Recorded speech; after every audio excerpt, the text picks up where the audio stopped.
chair they'd saved for me was at the far end of the table, wedged between the wall and my aunt's oversized purse, the seat no one else wanted.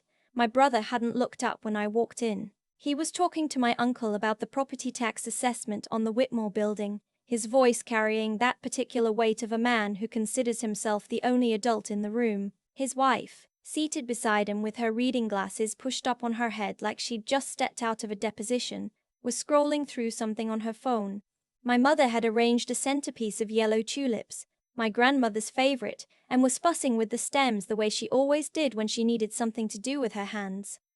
"We were starting to wonder," my brother said, still not looking up. I pulled out the chair and sat down. "Traffic on the 94. You should have left earlier." That was my welcome. There was a folder beside my water glass, cream-colored, thick, with a metal binder clip on the upper left corner. My name was typed on a label on the front tab, not handwritten, typed. As if this had been prepared by an office. It had. I didn't touch it yet. The house we were sitting in belonged to my grandmother. Or it had. She'd died 11 weeks ago, at 81, in the same bedroom where she'd slept for 43 years, with the same quilt on the bed and the same watercolor of Lake Michigan on the wall that I'd stared at every Christmas Eve of my childhood. She'd left behind a 3-flat in Evanston, a brokerage account, a storage unit full of furniture my mother described as antiques and my brother described as assets, and a will that had apparently surprised everyone except me. Before I tell you what was in that folder and why I'd driven 4 hours from Columbus without telling a single person in this room what I actually do for a living, I want you to think about something. Think about the person in your family who was always the backup plan, the one whose wins got a polite nod while everyone else's got a standing ovation, the one who learned very early that love in that house was conditional, and the condition was being useful to someone else's story. That was me. And I'd spent 10 years quietly making sure that when the moment came, I would be ready for exactly this room. I grew up the younger of 2 children in a family that ran on the fuel of my brother's potential. His name is Owen. He's 4 years older than me and has the kind of confidence that gets mistaken for competence. He went to Northwestern on a partial merit scholarship, which my parents supplemented without discussion. When I got into the University of Michigan for computer science, my father sat me down at the kitchen table, the same table we were sitting at now, and explained that they'd stretched quite a bit for Owen's education, and that Michigan was expensive, and that they had every confidence I could figure something out. I was 17 years old.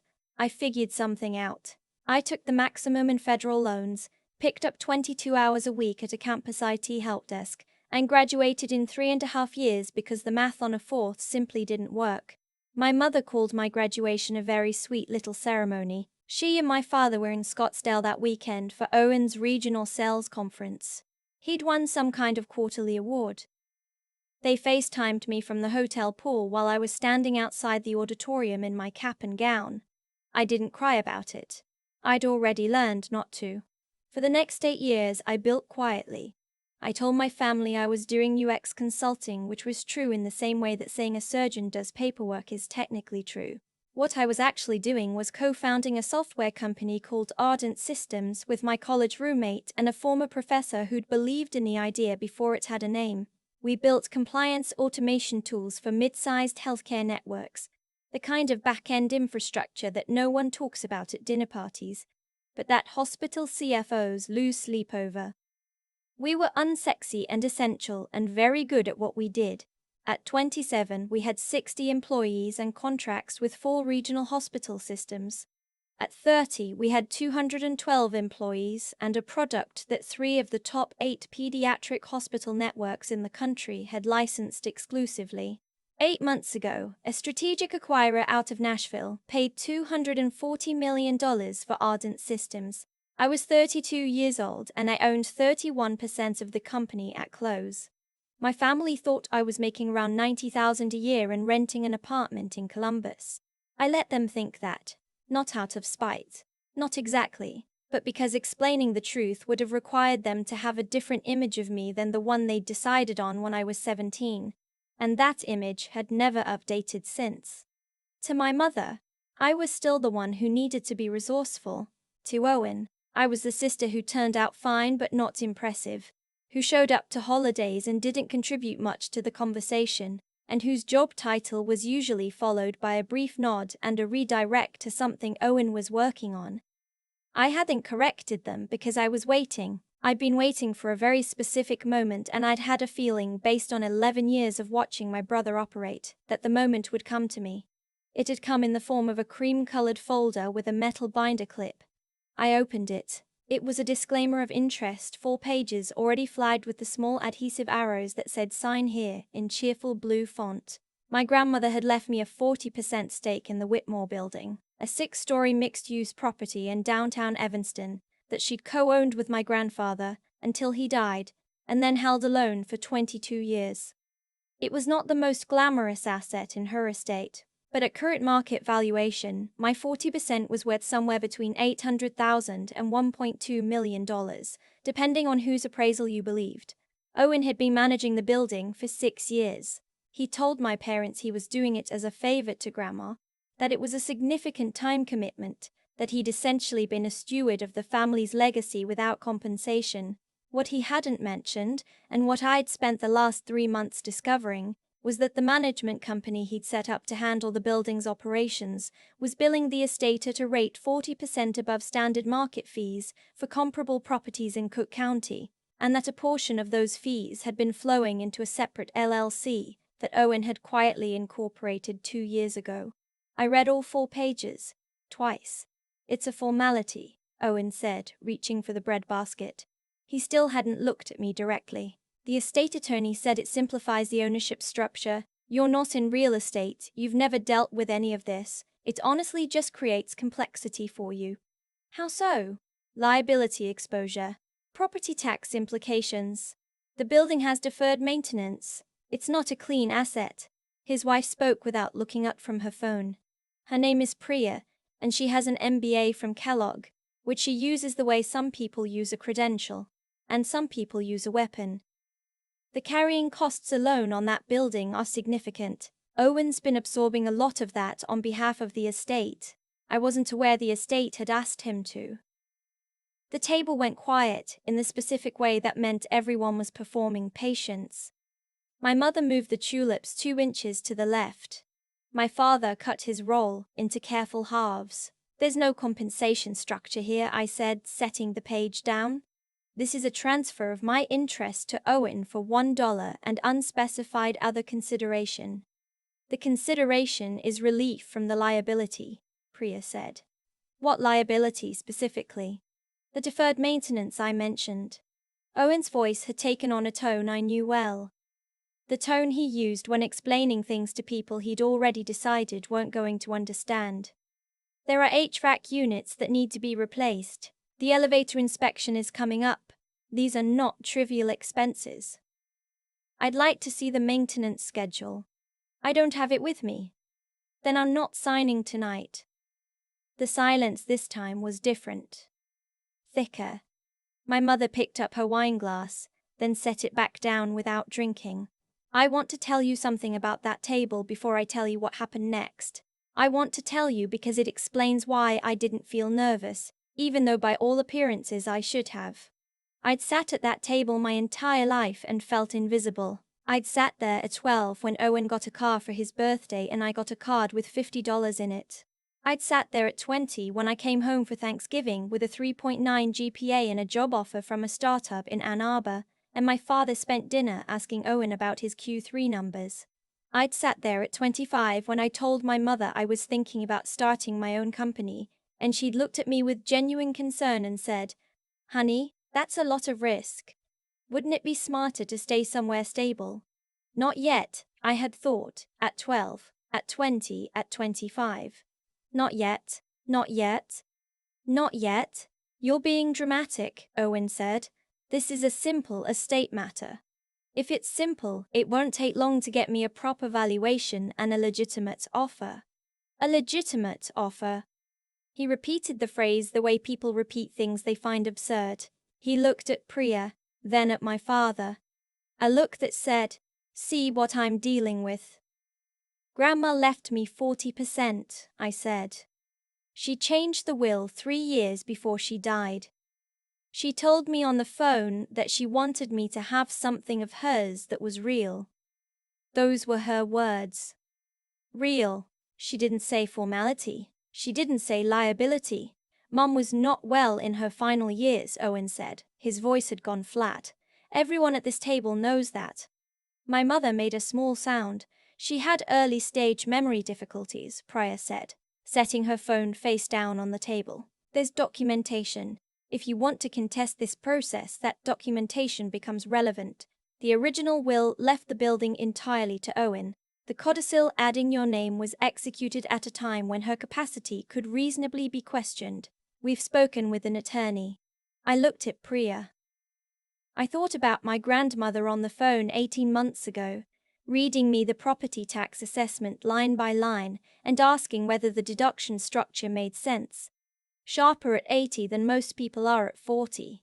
I thought about the letter she'd sent me 6 months before she died, handwritten, 3 pages, which I'd photographed and uploaded to a secure server and which I'd forwarded to an elder law attorney in Chicago who had reviewed it and confirmed, in writing, that it demonstrated clear and present cognitive function. You would challenge the codicil, I said. We'd correct the record, Priya said. The room had gone very still. My father was looking at the table. My mother had both hands in her lap. Owen leaned back in his chair, and I watched something leave his face.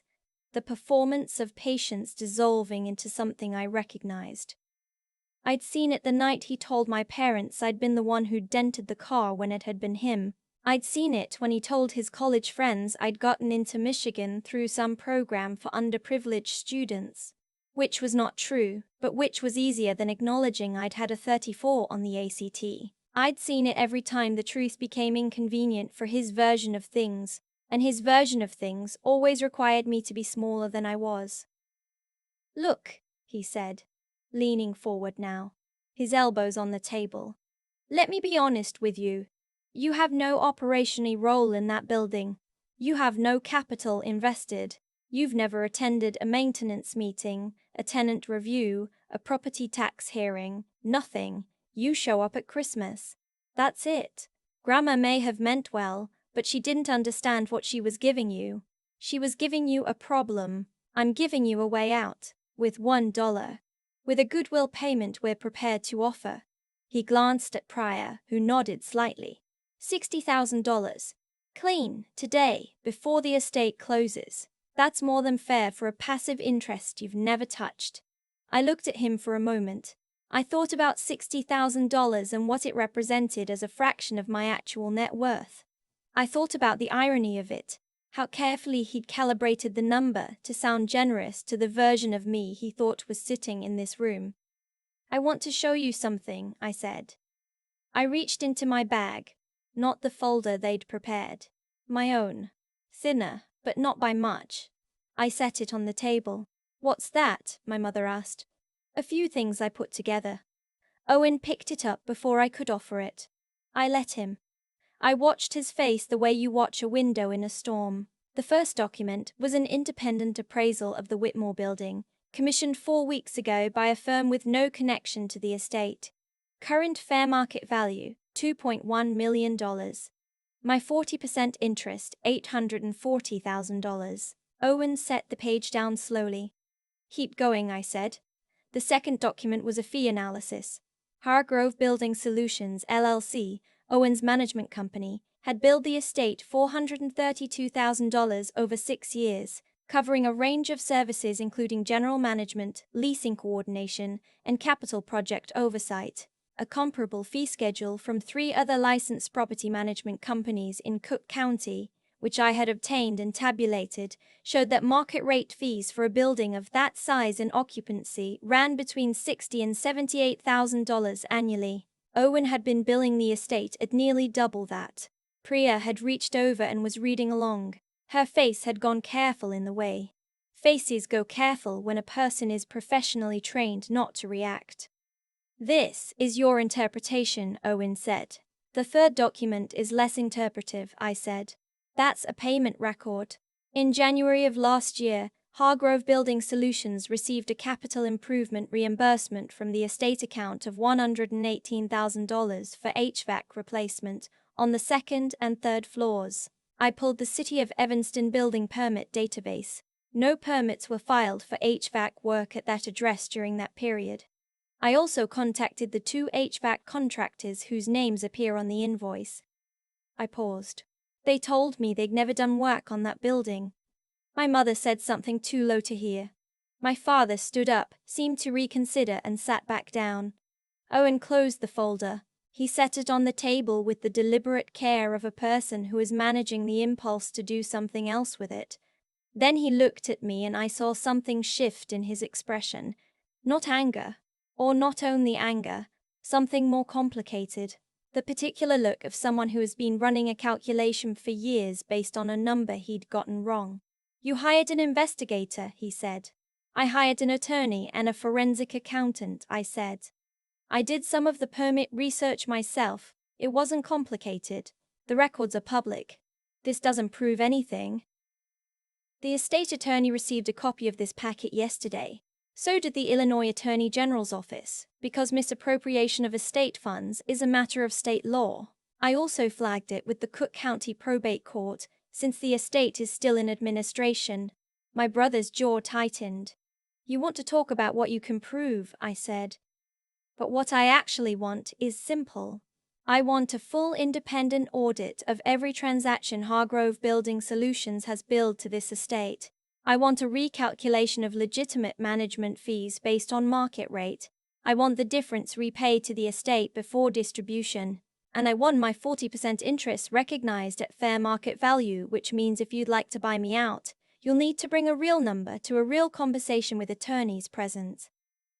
"Or," Priya said, and her voice had regained its professional composure, which I respected even as I didn't trust it, "you can pursue this. And we will counterfile. And you will spend the next 3 years in probate litigation in Cook County against people who know this system extremely well. Whatever you think you're holding, litigation is expensive, slow, and uncertain. You're a UX consultant. You don't have the resources for a sustained legal fight against this estate."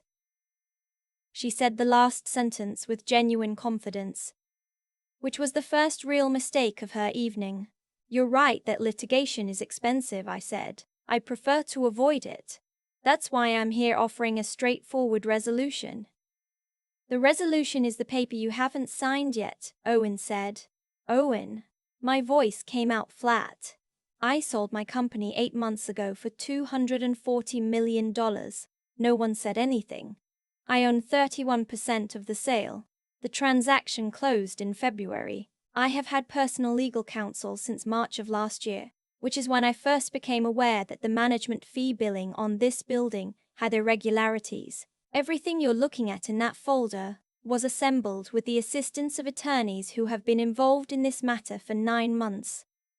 My mother made a sound I'd never heard from her before. My father looked up from his plate for the first time since I'd sat down. Owen didn't move. Priya's expression went through several phases in rapid succession, all of them silent. "I'm not telling you this to impress you," I said. "I'm telling you because you've been making decisions in this conversation based on who you think I am, and I'd like those decisions to be based on accurate information." My brother found his voice first. That can't," he stopped. He looked at me the way people look at something when the scale of it won't resolve. "You've been letting us think. You never asked. You never." He stopped again. "I didn't tell you," I said, "because I needed to know whether you would treat me like a person if you thought I had nothing. And now I know." Silence. The particular silence of a room where something has shifted and everyone is still catching up to the new position. Then Owen pushed back from the table. He walked to the doorway between the dining room and the kitchen, and he stood there with his back to us for a moment. When he turned around, his face had reorganized itself around something I hadn't seen there before. The look of someone reassessing the story they've been telling themselves about another person. Realizing the story had a wrong number at the center of it, and understanding what that means for every calculation they've made since. "You're going to take this to court," he said. "I don't want to," I said. "I want an audit and a fair settlement. Those are not complicated things. What happens after that depends on what the audit finds. Priya was already on her phone, stepping away from the table, her voice dropping to something I couldn't hear from where I was sitting. My mother was very still. My father had both hands flat on the table and was staring at them. I thought it was the moment. I thought the documents on the table and the numbers I'd said out loud, and the look on Owen's face meant the hard part was over. I thought I'd crossed the finish line. I was wrong. What happened next took me by surprise, not because I hadn't considered the possibility, but because I hadn't expected it to come from the direction it came from. My mother looked up. "Why didn't you tell us," she said, "about the company? About any of it? We're your family." And something in her voice, a particular note in it, made something move in my chest, because it wasn't the question I'd expected. It wasn't accusatory exactly. It was something smaller and more real than that.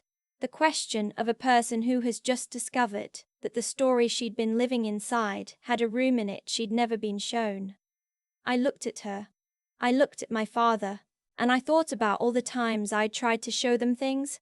The trophy, the GPA, the job offer, the graduation I crossed with no one in the audience who knew my name.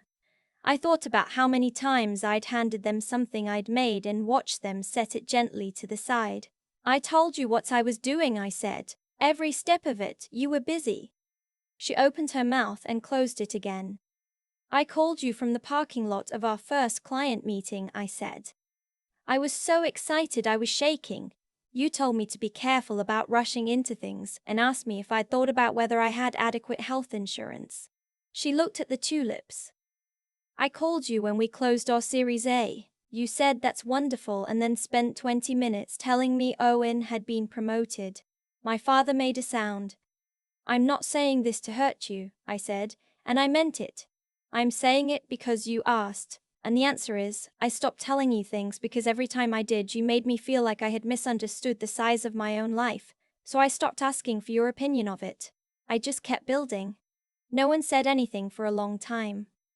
Owen had come back to the table. He was standing at the corner of it with his arms crossed, and he was looking at the folder I'd brought, and his expression was not the one I'd seen earlier. That one had been calculating. This one was something else. I'd spent 32 years watching my brother's face, and I wasn't sure I'd ever seen him look uncertain before. "The audit," he said quietly. "Yes. If we agree to the audit, then we talk about a settlement based on what it finds. Full stop. I'm not here to blow up the family. I'm here to be treated like someone whose grandmother left her something on purpose." He looked at Priya. She had come back to the table. Something had passed between them in the other room. I could tell by the way they stood slightly differently now. "A recalibration. We'd need it to be an agreed-upon auditor," she said. "Not someone you've already retained." "That's fine. The estate attorney can recommend one. I'll accept any auditor the probate court would consider neutral." She nodded slowly. She was still running calculations, I could see it, but the variable that had changed was large enough that the calculations were taking longer. "There's also the question of the codicil challenge," I said. "I want that off the table permanently, in writing, as part of any agreement." "That's reasonable," Priya said. And I noticed she said it without looking at Owen. My mother had gotten up quietly and was standing at the kitchen counter with her back to us. I watched her shoulders. She was not crying exactly, but something was happening there that she was containing very carefully. "Mom," I said. She didn't turn around. "I don't want this to be a war," I said. "I never did. I just wanted to be in the room the same way everyone else was in the room." She turned around then. Her eyes were red. She looked at me across the table, across the tulips she'd arranged that morning, across the folder and the documents and the 11 weeks of a grief we'd all been carrying differently, and she said, "I think we got a lot of things very wrong." She said it simply, without drama. Just a statement, the kind that cost something. I didn't know what to do with it, honestly. I'd spent 10 years preparing for the business part of this conversation, and maybe not enough time thinking about what would happen if the other part also arrived. "Yeah," I said. "I think so too." My father reached over and put his hand briefly on the folder I'd brought, not picking it up, just touching it. "She would have been proud of you," he said. "Grandma. She talked about you, you know. When you weren't around, she said you were the one who always did the work without needing anyone to see you do it." He paused. I should have paid more attention to that. Nobody spoke for a while after that. Eventually Priya poured herself more water and said in her normal voice, the professional one without the edge in it, "We should get the estate attorney on a call this week, all of us, together." "Yes," I said. Owen sat back down, not across from me the way he'd been, more like beside me in the way that two people sometimes end up when the thing they've been fighting over has been moved off the table. Not resolved, but moved. We ate dinner. That might seem strange given everything, but we did. Someone reheated the green beans, my mother made tea. It was not a warm family evening in the sense of things having been repaired, because some things don't repair in a single night, but it was something. It was 4 people sitting at a table and no longer pretending. The estate attorney called the following Monday. The auditor was agreed upon by Wednesday. 6 weeks later, the audit found what I'd expected it to find and then some. The estate was reimbursed $312,000 in fees that the auditor characterized as unsupported by documentation. Owen's management contract was restructured and, after some additional back and forth that I'll spare you, terminated. He retained a fair salary for the 6 years of legitimate work he'd actually done, because some of what he'd billed was real, just inflated, and I didn't want to undo the parts that were true. My interest in the Whitmore building was formally recognized. I didn't keep it. I bought Owen out at fair market value, every penny of it, and I now own a building my grandmother's hands helped maintain for 22 years. I haven't converted it or renovated it or put a new name on it. I updated the HVAC. I hired a property management company that charges industry standard fees. The tenants, 3 of whom had been there for more than a decade, were given long-term lease renewals at below market rates because they'd stayed through years of deferred maintenance, and they deserved the stability. One of them, a woman named Rosa who runs an alterations shop on the ground floor, sent me a card when she got the renewal. It said, "Thank you for keeping this a place people can afford to stay." I have it on my desk. My relationship with Owen is not what it was, which is not the same as saying it's worse. It's more honest. There are things we don't talk about. And there are things, slowly, that we're beginning to. His kids came to visit me in Columbus last spring, and I took them to the Science Museum, and the older one, who is 8 and apparently interested in how things are built, asked me what I do. And I told him the real answer, and he said, very seriously, "So you made something, and then someone bought it?" And I said yes, and he thought about it for a second and said, "Cool," and went back to looking at the exhibits. It was, genuinely, the best review I've ever received. My mother and I talk on the phone now in a way we didn't before. Not every week, not perfectly, but differently. She asks real questions and I give real answers, and sometimes the conversation is uncomfortable, and neither of us ends it early. She has not yet said directly, "I'm sorry I didn't come to your graduation," but she did, without prompting, drive 4 hours to Columbus in October to see me give a keynote at a regional health tech conference. She sat in the 4th row and she did not leave early. I didn't tell her I'd noticed, but I had. The night I drove home from my grandmother's house, I sat in a rest stop outside of Gary, Indiana, and ate a vending machine sandwich and looked at the rain on the windshield. I wasn't sure what I was feeling. Not triumph, exactly. Not the clean satisfaction I'd imagined in all the years I'd spent building toward that table. Something more complicated. The relief of having finally been seen, mixed with the grief of everything that had to happen first. I thought about my grandmother on the phone, reading me tax assessments, asking sharp questions, saying real out loud like it was a word with particular weight. I think she'd understood something that the rest of the family was still catching up to. She'd understood that the quiet one isn't the lesser one, she's the one doing the work. I started the car and got back on the highway. I didn't need them to have seen me all along. I just needed them to see me now. That was enough. It turned out, after all this time, to be exactly enough. There's something nobody tells you about being the quiet one. People assume the quiet is emptiness. They fill it in with whatever story is most convenient for them. She's fine, she's not doing much, she doesn't really need anything. And after a while, you realize they're not making assumptions out of cruelty.